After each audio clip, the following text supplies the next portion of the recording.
Après l'application Uber Eats, vous allez commencer à pouvoir magasiner différents produits de la SAQ dans plusieurs magasins et différentes épiceries. Il y a à peu près un an, à cette date-ci, on avait annoncé qu'on voulait tester en projet pilote, qu'on a testé en fait pendant tout l'été avec 8 différents points de vente, principalement dans la grande région de Montréal. Le concept qu'on connaît aujourd'hui de zone SAQ qui amène une petite quantité de produits de la SAQ, 30 à 40 produits dans des épiciers et dépanneurs. On est présentement au Costco sur la rue Bridge à Montréal où la première zone SAQ a été ouverte cette semaine. On va aller voir ça.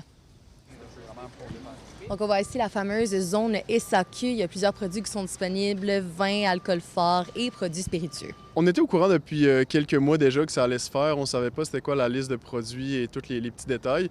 Mais tu sais, de voir les manchettes qui disent, par exemple, que des produits comme Veuve Clicquot sont disponibles au Costco, c'est sûr qu'on fait le saut, nous, les producteurs québécois. Les produits de la SAQ sont maintenant pour quelques-uns disponibles à l'intérieur. Est-ce que vous l'avez vu en rentrant? Oui, j'ai été étonnée parce que je viens de voir un Veuve Clicquot au Costco. J'étais quand même bouche bée, je dirais. Oui, c'est une bonne surprise. C'est une bonne chose, ça va nous éviter 2 arrêts quand on fait les courses, fait que c'est parfait, j'aime ça. On a fait une analyse de trous de marché où on s'est dit, dans cet endroit-là précis, on pense qu'il y a une certaine partie de la clientèle qu'on capte pas. Bien, nous, ça nous a emmené beaucoup de préoccupations, en fait, parce qu'on vient élargir encore plus la présence de l'alcool, l'accessibilité de l'alcool. Et il y a comme un consensus international qui nous dit, en fait, qu'il faut recadrer, avoir des sociétés d'État qui sont fortes avec une responsabilité sociale au niveau de la vente.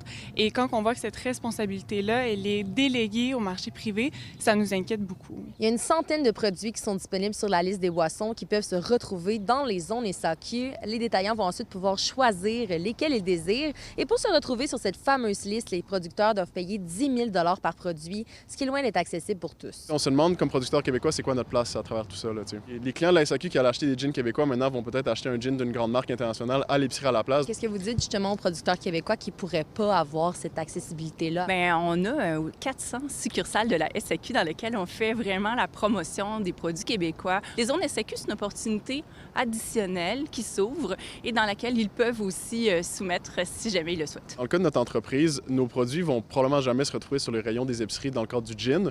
Donc, c'est sûr que si les gens vont moins à la SAQ, ils vont acheter leur gin à l'épicerie. Moi, ça m'affecte comme producteur, c'est sûr. Et ça affecte tous les producteurs locaux. Donc, c'est sûr qu'il y a une certaine inquiétude à ce niveau-là. On craint aussi que cette initiative incite les Québécois à plus consommer d'alcool ou à faire des achats plus impulsifs. C'est sûr qu'il y a une disponibilité du produit plus facile, donc ça peut aider à la consommation. Par exemple, une personne qui va acheter son lait, ses œufs, ses fruits, par exemple, pour la semaine, bien, si la bouteille d'alcool, par exemple, n'avait pas été présente, est-ce qu'elle l'aurait acheté, cette personne-là? Est-ce qu'elle aurait pris la peine de se déplacer à la SAQ, par exemple? Donc oui, on voit que ça pourrait venir encourager ces achats impulsifs-là. D'avoir aussi de l'alcool à la maison, ça peut augmenter aussi notre consommation plus impulsive. Dès la semaine prochaine, 24 dépanneurs Couche-Tard vont eux aussi accueillir des produits de la SAQ. À Montréal, Alicia Miljour pour Nouveau Info.